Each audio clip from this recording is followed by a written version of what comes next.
Hello guys! Hello Taurus! Welcome dito sa aking channel, Taurus. Alamin natin kung ano ang messages, vibration, gabay, energy para sa inyong lahat. At a general reading para to sa lahat ng Taurus. Okay, Taurus. Ito ay para sa new moon in Sagittarius, new portal opening to, sorry.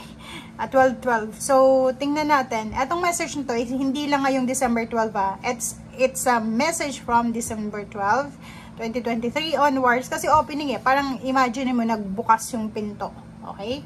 So, yun. New moon in Libra and last quarter moon in Leo. Lighten up. Same with Capricorn, since pareho lang naman kayo ng sign.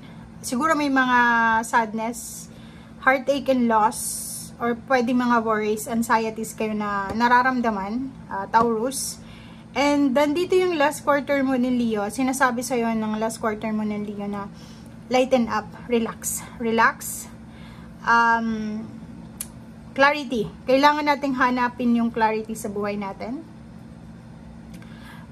Etong last quarter, so ibig sabihin pagtatapos. So, isipin mo na malapit nang magtapos kung ano man itong nararamdaman mo or kung ano man itong stress na to. Pero kung makikita mo dito, pera to Pera yung stress, money, love, relationship, and family. Second card natin is new moon in Libra. Libra is air signs energy siya. So, it's information, data, ano pa ba? News, documents, parang ganun. So, sinasabi ng baraha sa'yo dito, if ever, humihingi ka ng tulong, Taurus, like for example, may family members ka na hinihingan mo ng tulong financial or emotional, and you was rejected, diba? You were rejected, parang ganun. So, sinasabi ng baraha dito na know that you are loved, diba? Parang wag tayong mag-isip na, kaya hindi ako pinagbigyan na ito kasi wala na akong saysay sa buhay niya, parang ganito, ganyan. So, isipin mo, like, kasi for the several weeks and months na reading natin, parang ang iba sa inyo dyan, literal to sa lahat ng earth signs, hindi lang sa Taurus, ay nangangailangan kayo ng support system, pero walang suporta, diba? Like, money, gusto yung supportahan kayo ng family for financial, and yung iba naman relationship, family support, pero wala kayo nakukuha. So now, sinasabi ng baraha sa'yo dito na kung pakaramdam mo walang nagmamahal sa'yo, nagkakamali ka doon. Kahit sabihin natin hindi ka mahal ng family mo, okay, may mga family ganun, but mayroon sa taas na talagang nagmamahal sa'yo. So, have faith, pray, and be positive. Yun yung sinasabi ng baraha. Kasi, yun lang yung pwede mong magawa sa ngayon. Okay?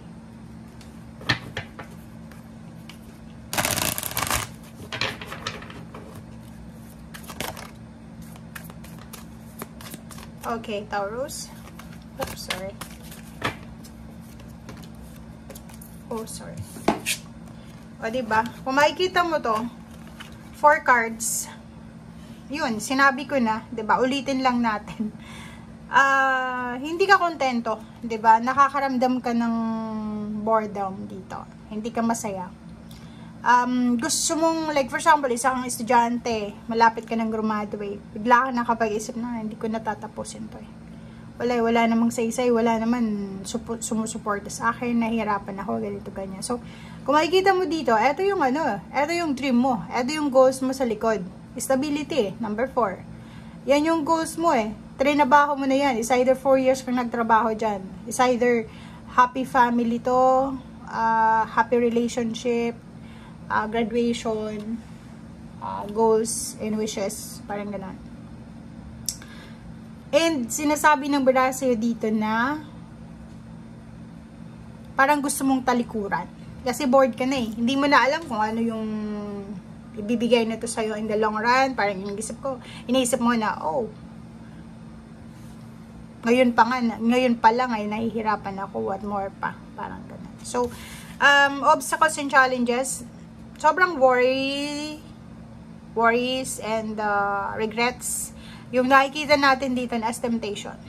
So, ibig sabihin yan, merong iba sa inyo guys na yung temptation na pinagdadaanan nyo sa ngayon ay posibleng, or yung obstacles and challenges na to, diba? May mga obstacles and challenges kayo na pinagdadaanan na pwedeng yan ay temptation lang, diba? So, kailangan natin i-identify, alamin kung etong nararamdaman mong negativity is parang inaalis ka, distraction, diba? Ito, distraction to eh. Okay, and itong temptation din is masyado tong masyado siyang attached sa mga negative na tao, negative na posisyon, negative na work. Temptation, relationship. So, eto, yun ang kailangan mo na i-identify ngayon. Kailangan mong alamin kung etong pinagdadaanan mo, it's either real test siya or pwedeng temptation lang sa'yo. Mahirap alamin yun guys, pero prayer. And patience and planning, number 7. So yun, sinasabi sa'yo ng barahaw, bakit mo isusuko? Diba? Trinabaho mo na yun eh. Ilang beses ka nang nag-fail. Ilang beses ka nang nahirapan. Tapos ngayon, kung kailan malapit ka na doon, abot kamay mo na yung pangarap, tsaka kapag mag-give up, diba? So, nako, laban lang.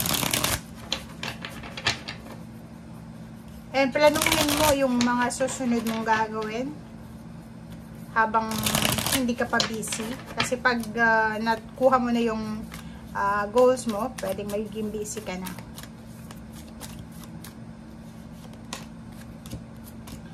Okay. 3 of Swords, o same pa rin. Meron dito na posibleng may relationship issue. Like, bago kang hiwalay sa relationship mo, or pwedeng may iba sa inyo dyan na gustong makipaghiwalay ng karelasyon. And King of Wands and Zero the Fool, may iba dito na gustong magsimula ng kanilang relationship. May iba dito na gustong makipagbalikan sa kanilang relationship. May iba din dito na gustong magsimula ng bagong trabaho. May iba dito na gustong magsimula ng business. Like yung dati nilang business, gusto nilang balikan. Parang ganun, kung business-minded ka or may business ka dati. And Zero the Fool na to is parang, yung mindset mo ngayon is, it's either sumuko or it's either magsimula ulit from zero. Kaso lang, itong Zero the Fool na to is, hindi natin alam kung saan papunta ang journey na to na tatahakin mo. So, kailangan mo dito ng sobrang faith. Confidence, faith, and patience. Okay? Kumuha tayo ng 2 cards. Okay. Hermit and Queen of Wands. So, yun.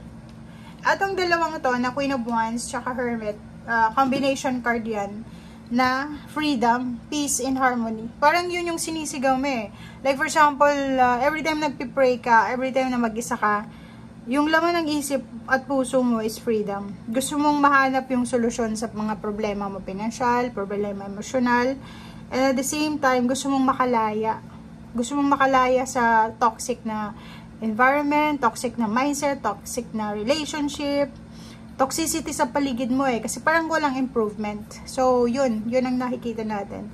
Atong Hermit na to is yung parang peace of mind to. So, gusto mong magpakalayo-layo siguro para mahanap yung peace, or pwedeng sinasabi ng Brase dito na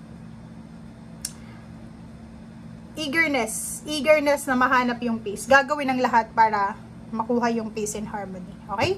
Thank you guys and see you again. Bye!